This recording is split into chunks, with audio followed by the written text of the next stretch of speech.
Hey, over here. Much better, much better. Today, I want to show you how to start up an old classic car with a stubborn carburetor. This vehicle's been sitting in this garage across the whole winter.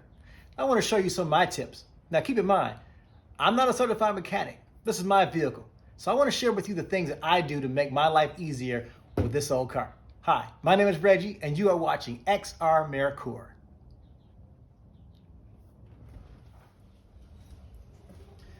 Well, first things first.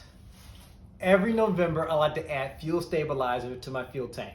This assures come every spring that the gas in this car is hopefully fresh and trouble-free. Let me show you some essentials I like to keep in my trunk.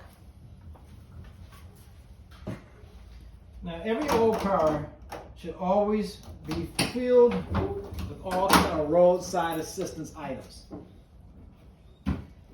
Let me run quickly through a few of these things. Obviously, you're going to want a gas can.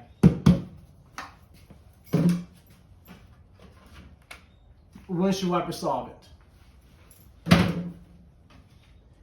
50/50 pressed tone coolant. And a host of other fluids like the specific type of oil. This is 10W30. It is getting more difficult to find this thicker viscosity. Most retailers and oil change places like to go with 5Ws, the different varieties of thinner oil. So keep that in mind. Brake fluid, power steering fluid, transmission fluid, and starter fluid. That needs to be used with a heavy dose of caution. Starter fluid is a lot more combustible, and so it is often a last resort, but very handy. As I mentioned earlier, this is a carbureted vehicle, so you really need to be prepared for whenever there's stubbornness because of weather or whatever your conditions are. So let me unveil a few more things. I keep this gray cover to kind of make it less obvious of all the different things I have in this trunk, but they're all very essential going forward with this shop manual. You know, there's a few things electrical that maybe you need to come across, different things for wiring or fuses, a very helpful thing. Another really essential item is this portable power station. Obviously, its main purpose is to boost your battery, and it also has a tire compressor. You can plug outlets in this. You also have your DC connections and your USB for recharging your cell phone.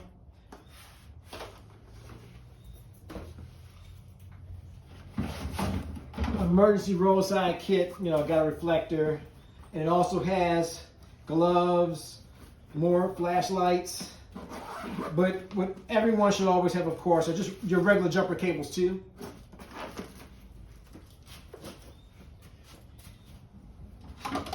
This is a rechargeable LED light. Pretty bright. A lot better than using a cell phone. Should have some cones. Preferably a larger size, but still, it gets the job done. People can see you when you're changing your tire. For all those fluids I showed you earlier, gotta have a funnel. I mean, that's pretty obvious too. I've got a little toolkit here. You can make some roadside repairs. Just a variety of things. Wrenches, cutting materials, ratchets.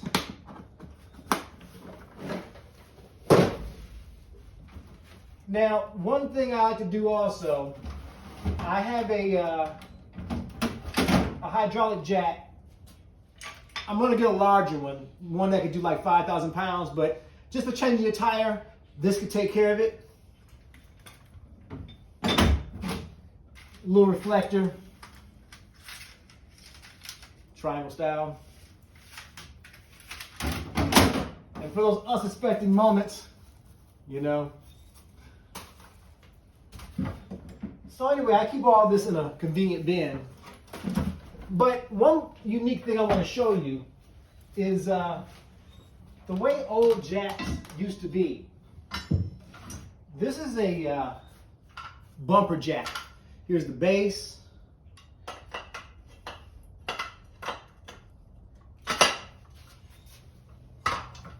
And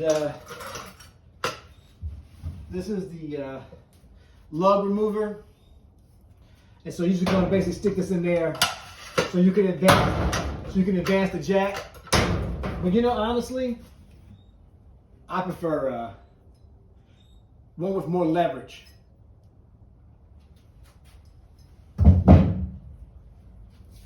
Also with this, I want to show you spare tire.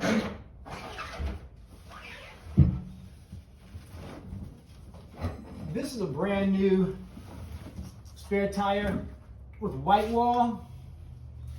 Now I really highly recommend that you have your tires rotated and checked. Look for the date on the tire, make sure that it's no more than 6-7 years old.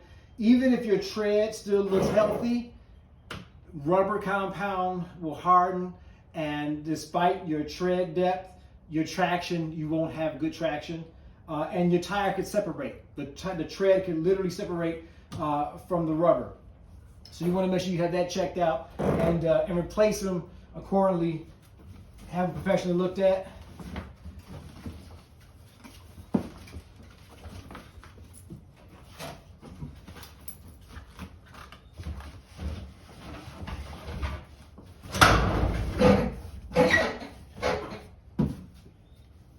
And also, I keep my microfiber towels, and whenever I go to like car shows and Cars and Coffee, I've got like a stats plaque. It's pretty cool. But anyway, I'll put all these things back away shortly. Just want to show you what I consider essential items that every old car should have.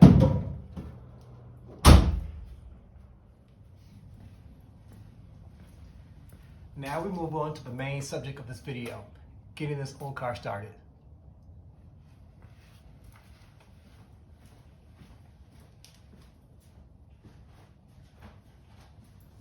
As a true indicator that this car hasn't been started in several weeks, please notice that the headlight doors are completely open. This happens when the vacuum has escaped for being sat for a long period of time. I'll press it down with my hand, and it'll pop right open. Once this car is started, the vacuum will be restored and the headlight doors will stay closed.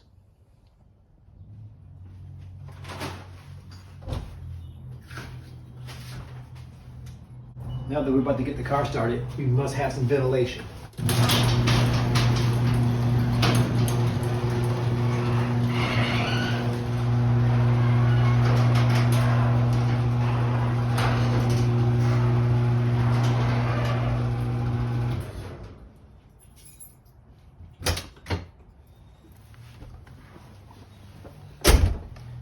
Okay, well here we are in the year 2022, and a lot of people are as intimidated with carbureted vehicles as they are with manual transmissions.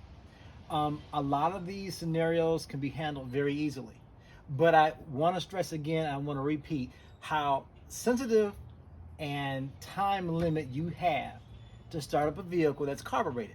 If it's really cold outside and you don't get the sequence correct, you will have a dead battery. So again, this car's been sitting for a number of weeks, so let's see what happens under a typical situation like this. Okay, so we're gonna go ahead and pump the gas a couple times. Okay, here we go. That sounds pretty weak. Okay, see, we can't even finish the complete cycle. Ordinarily, we would give it a rest and then go for another turnover. But let's see. Well, see, now this would be a bad situation. So let's go ahead and boost the battery. Oh yeah, definitely put this in the off position. And I'll tell you why in a second.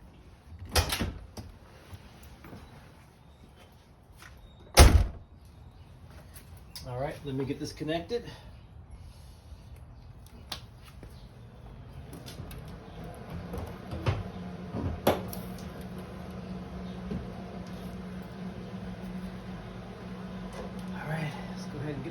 Count on. Negative.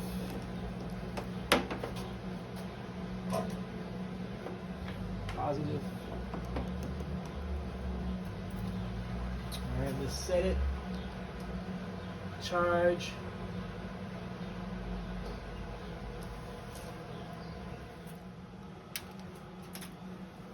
Okay, while the battery is recharging, I'm going to do a demonstration using this probe tester as to why to never advance your ignition key until you're absolutely ready to start the car. Now I'm going to mount this for ground onto the alternator post. And notice as I take the probe tester and place it against a wire for the ignition coil. You see, that's power at a critical time when our battery is low. This ignition coil is continuously sending power to the distributor cap, awaiting spark for each spark plug. Now, modern cars today, after about 20 minutes of no activity, would go dormant. But cars from this era would just continue to use power.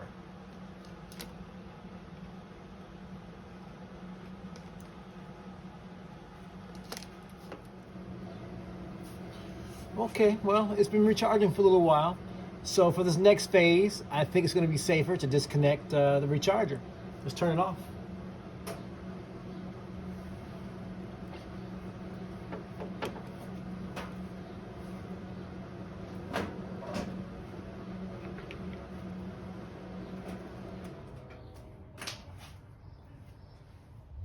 Okay, well, I'm going to start this vehicle by using actual gas.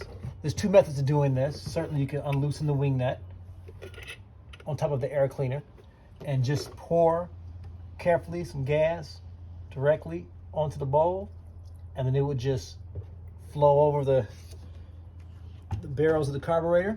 Or just take the wing nut off completely and expose it all the way open and just pour it directly over it, right over the barrels. This is a 2-barrel carburetor. Close it up.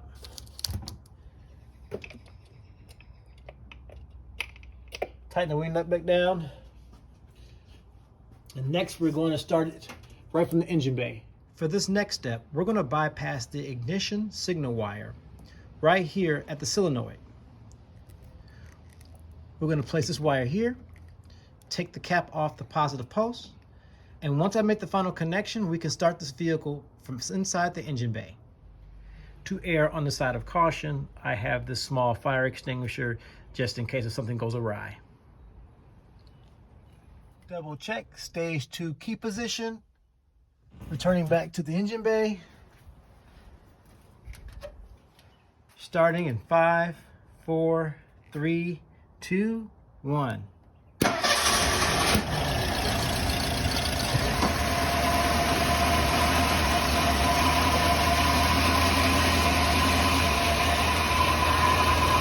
Headlight doors are closed. Remove wires. Engine running.